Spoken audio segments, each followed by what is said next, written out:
Hi, so this is part 12a. When I did part 12, I explained some stuff, but I explained it slightly wrong. So in 2013, my mum ran into a glass door that either my brother or my father had shut. They were chasing her around the house, and she'd gone through that door twice before, and I'd gone to the toilet, and when I came back, she was running the other way around, being chased by my father. My brother was sitting in the room, and she ran into this glass door, and that's when her dementia started. Now, that was 2013. I went travelling in 2014, Christmas period from 2014 sort of thing, 13 to 14, and I went to Bali and Malaysia. Now, I know that because yesterday I looked at some photographs, and I've got photos of me on the Komodo Island looking at Komodo dragons. It was the year that plane disappeared, the whatever it was, Malaysian Airways plane disappeared. So it was 2014. It was the last year that we, myself, my mum and dad, and my brother, sister-in-law, and their children had Christmas together. 2014. 2015, we had Christmas, and my brother started going on holiday to different places, and I'd found it really weird that he never had Christmas with us again. 2015, 16, 17, and my mum had died in 2018. Anyway, I'm just pointing those facts out, and I will come back to that fact about never having Christmas together in a later video, which is to do with her hacking and my brother. Anyway, here we go. This is part 12a. This is about my sister-in-law. And my sister-in-law, I'll just show you, she had a party, a gathering, an anniversary party. She had an anniversary party because that's Susan Hailstone. She's got that little thing in her hand, and I could hear them saying, "Oh, congratulations on the anniversary." Now, they were having an anniversary party on the 24th of June 2021. The GP records were last typed by Susan Hailstone, the lady in that picture. They were last typed on the 24th of June 2020. There you go, you can see at the top there. It's on every single page of the GP practice paperwork. And that lady there in the pink top there, that is Susan Hailstone. And she had the anniversary party with my sister-in-law Sally, this lady Claire, who owns a yacht, Claire, who has the yacht, moors it at Brixham Harbour, as does Sally and Michael. They have a yacht at Brixham Harbour as well. This lady here, she's Julie Dent. Now, they turned up in a car, AP5 for NHS, apps for NHS, which is on here, bear with me. There we go, AP5 for NHS, and it's a VW Golf or Polo, and that's in that photograph as well. Now, the three ladies, they turned up to have an anniversary party with Mike and Sally at the shop, and Sally wrote to a court of law. I'm just showing you this because I think it's important. It's like she's admitting to what she did. Now, here it says, zoom in. There we go. You can see for yourself what it says and what Sally's written. And I have this sent to me as a letter sent to me, and this has got Sally's signature on it there, and it's the date, the 22nd of July, 2021. Now, I was taken to court in August of 2021 for something.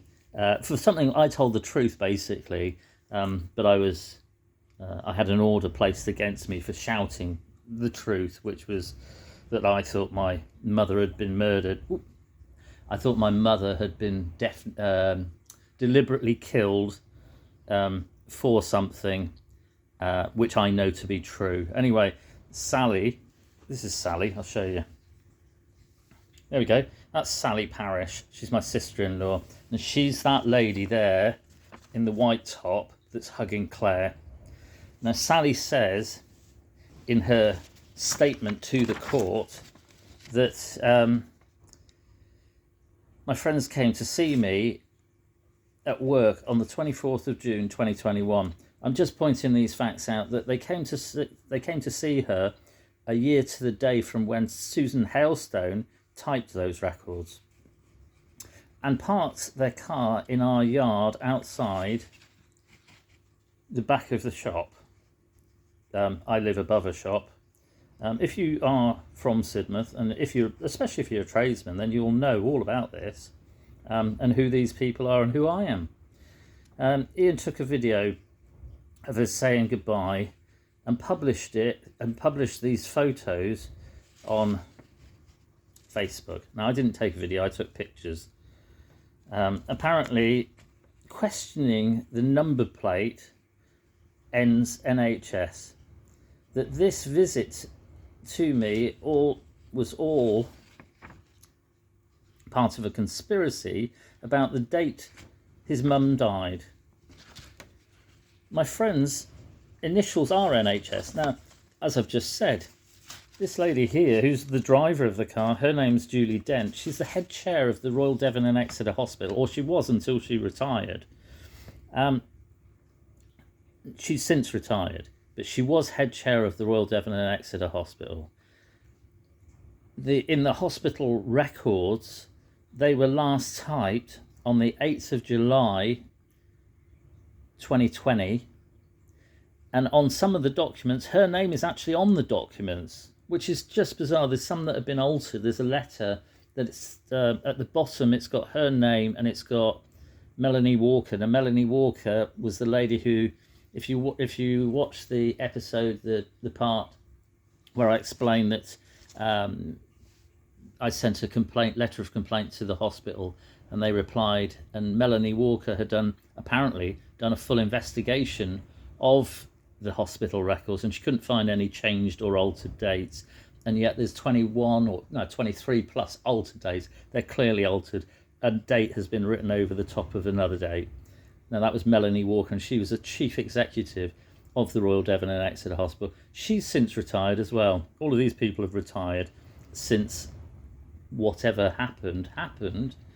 I'd call it ill-gained wealth. Let's put it that way. Now, there we go. Where were we? Questioning that the number plate ends NHS, that this visit to me was all part of a conspiracy about the date his mum died. Now, it was her mother-in-law, not just my mum. It was her husband's mother, my brother. My friend's initials are NHS. Can you make NHS into Julie Dent? Don't think you can. She has a private number plate. My friends thought it was so weird that he was watching me and filming me. Sorry, I'm just reading it very slowly. None of us thought he would see the car number plate as a sign that we were conspiring with the NHS. There we go. So I did think that they were conspiring, but the reason that I thought on that day that they were conspiring was because I knew that the GP records had been last typed on the 24th of June 2020. Now, I really do think that there is a conspiracy between all of these people. That lady, Sally Parrish, that's this one here, Sally Parrish. This lady, Claire. Now, Claire, the head coroner knows her really, really well. I know who she is, and I'm going to come to her later on because I think that should warrant a separate video, personally.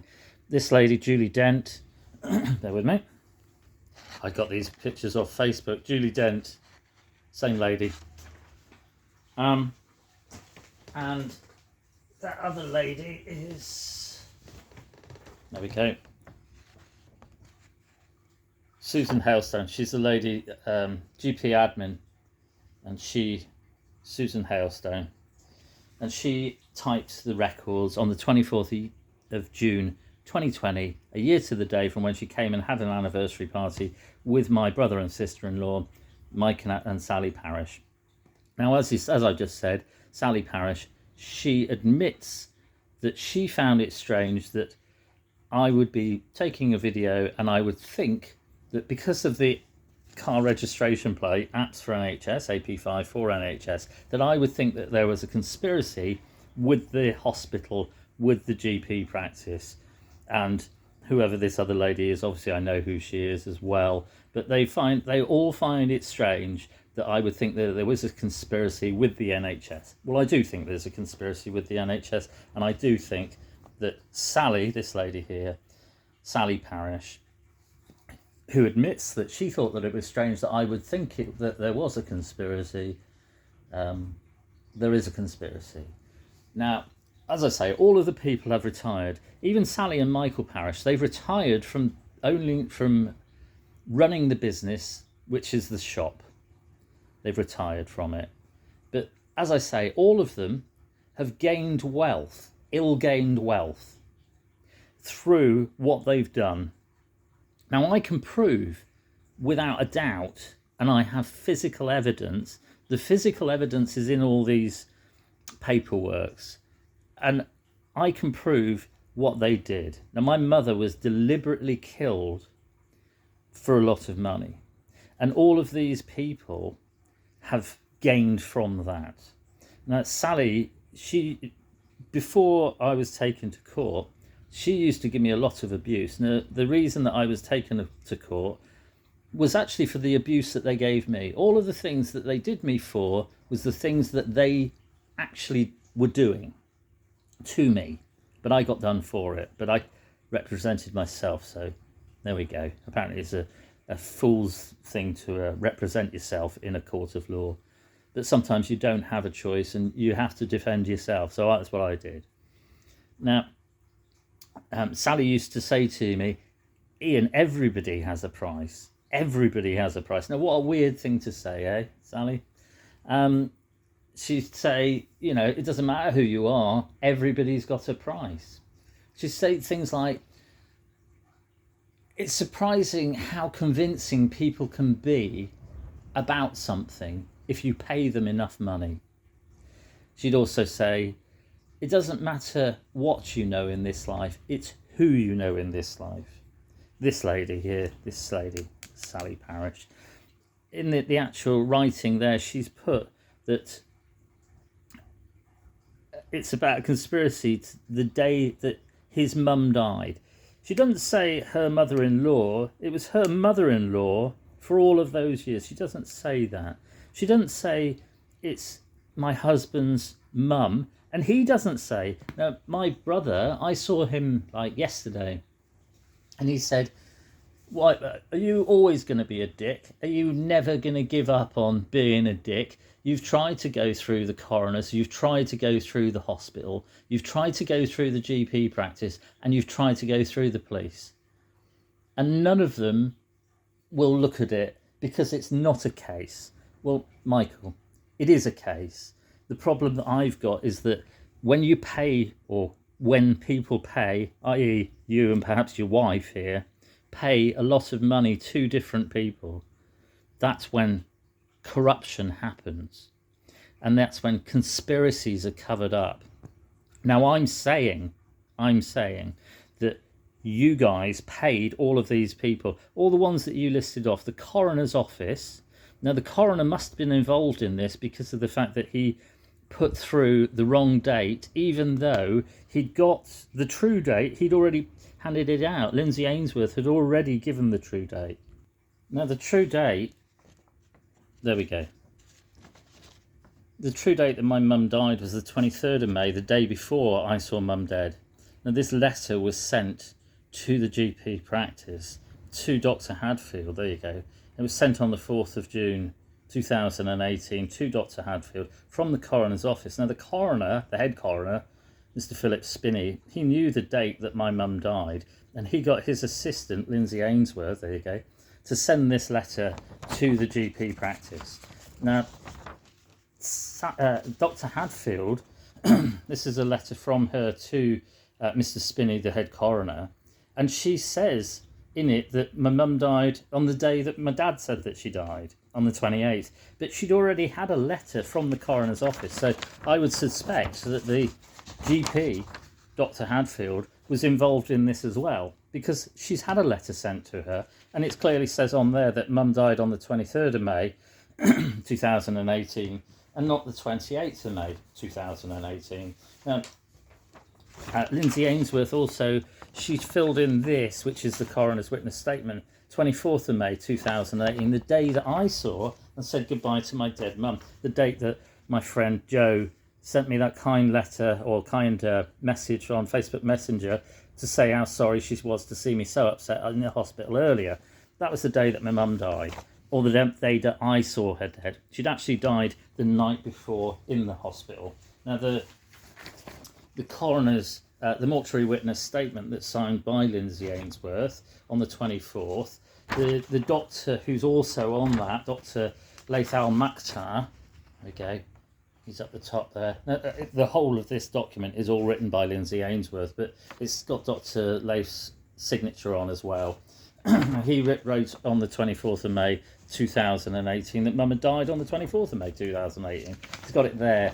Now, all of this has been made up and it's been conspired to make it look like Mum died 4 days later. All the records within the hospital records on the days that she wasn't in hospital have all been altered. They're on old paperwork. There's a lot of things wrong with this. The hospital did conspire with my brother, sister-in-law and father. And I believe that they were paid off, that all of these different people were paid off by this lady here and my brother Michael. Now, within the hospital records, there are certain records, and the signature at the end of the record is Sally's, and the signature at the end of the record is Michael's, and it's got his signature on it. It's like they've signed the paperwork that deliberately killed my mum. But it was their mum as well. I think it's horrific. I think these people are despicable and disgusting. I wouldn't even call them people. I just think they're evil, evil monsters. But they get away with it. Now, I've been saying this for 4 years now. This is coming up to the 5th year. Now, these people got away with deliberately killing my mum, along with the conspirators, which are the lady that owns a yacht that she moors at Brixham Harbour, that Mr. Philip Spinney, the head coroner, he would know extremely well. Julie Dent, the head chair of the Royal Devon and Exeter Hospital, and Susan Hailstone, the GP practice. Now, my brother yesterday, when I spoke to him, he listed all of those entities, all of those bodies of hospital, GP, coroner, and he also listed the police as well. Now, for the last 4 years, I've tried to report it to the police more than 50 times and they won't do anything. Now, my brother says that none of them will do anything, but I said to him yesterday, well, the reason that nobody will do anything is that when you pay people enough money, as my sister-in-law Sally says, if you pay people enough money, you'll be surprised at what they'll do for you. There we go. That's Sally Parrish, Michael Parrish. All of these people are involved in conspiracy to deliberately kill someone or to cover up the death of someone. As Sally says in her letter to the court. There we go, which I'm just showing you again. Anyway, that's Sally Parrish. This is part 12A. I'm going to carry on with this, and I will just carry on and go with it until it's done, or until someone actually fully investigates.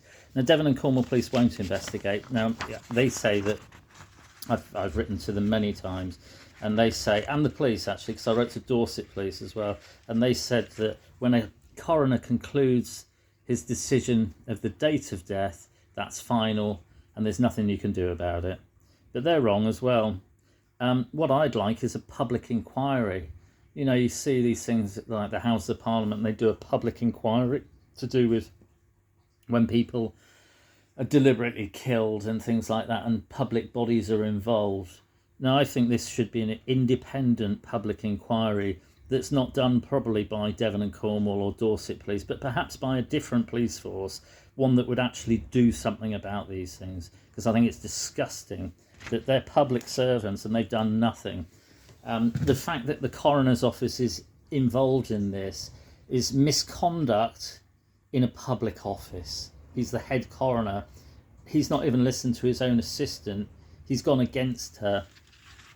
He's gone with all of these people. Sally Parrish, Michael Parrish, even Alan Parrish, my father. And they've all gone together against their own decision that my mum died on a different day. As I say, this is my mum, and it was their mum too. And these despicable people have got away with deliberately killing her. And it's for a lot of money. I think it's a disgrace, absolute disgrace. Thank you for watching.